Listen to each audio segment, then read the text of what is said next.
ফাইনালে মাঠে নামার আগে ড্রেসিং রুমে এমন কি ঘটলো যে মেসি সতীর্থদের বললেন, এগুলো সব ভুলে যাও, চলো ছেলেরা শান্ত থাকো। অথচ বাস থেকে নেমে পুরো দল ছিল উৎফুল্ল, কিন্তু ড্রেসিং রুমে ঢোকার পরেই একপাশে দাঁড়িয়ে কান্না করছিলেন লিসান্দ্রো মার্টিনেজ ও ক্রিস্টিয়ানো রোমেরো, যাদের দুজনই ইনজুরিতে মাঠ থেকে বের হয়ে আসলো। স্পেন একচটিয়া ফুটবল খেললো। ম্যাচ শেষে ডোনাল্ড ট্রাম্পের সঙ্গে হাত মেলাননি ক্রিস্টিয়ানো রোমেরো। অপরদিকে আর্জেন্টিনার প্রেসিডেন্ট হ্যাভিয়ের মিলের সঙ্গে ডোনাল্ড ট্রাম্পের ঘনিষ্ঠতার গল্প কারই বা অজানা। সেই মিলের আমন্ত্রণকে মেসি, মার্টিনেজ, রদ্রিগো ডি পলরা প্রত্যাখ্যান করল। স্পেনে থাকা লিওনেল স্কালোনির পরিবার সম্পূর্ণ নিরাপদ ছিল তো? স্কালোনি তো এমনটাও বললেন, ফাইনালের আগে এমন সব সমস্যার সম্মুখীন হয়েছে যার জন্য তিনি হতাশ।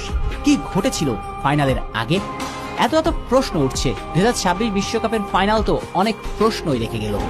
পুরো ম্যাচ জুড়ে স্পেনের 21টা ফাউল, অথচ কি অবাক করা, একটা কার্ডও দেখেনি স্প্যানিশরা। মুদ্রার ওপারে আর্জেন্টিনার 25টা ফাউলে হলুদ কার্ড আসলো 3টি, সঙ্গে একটা লাল কার্ড। সেখানেই তো ম্যাচটা হেরে বসে লা আলবেসেলেস্তেরা। ম্যাচের 50% সিদ্ধান্ত সবই থাকলো আর্জেন্টিনার বিপক্ষে। এনজো ফার্নান্দেজ প্রথম যে হলুদ কার্ডটা দেখেছেন সেটা রেফারির সঙ্গে কথা বলতে গিয়ে, সেখানে এনজোই ফাউলের শিকার হয়েছেন। এটার আবেদন করতে গিয়ে রেফারি তাকে দেখান হলুদ কার্ড। অথচ কুকুরেলা মুখে হাত দিয়ে কথা বলার জন্য স্পষ্ট লাল কার্ডের দাবিদার। মেসি আবেদন করলেন, কিন্তু ভিআর চেক দিলেন না রেফারি।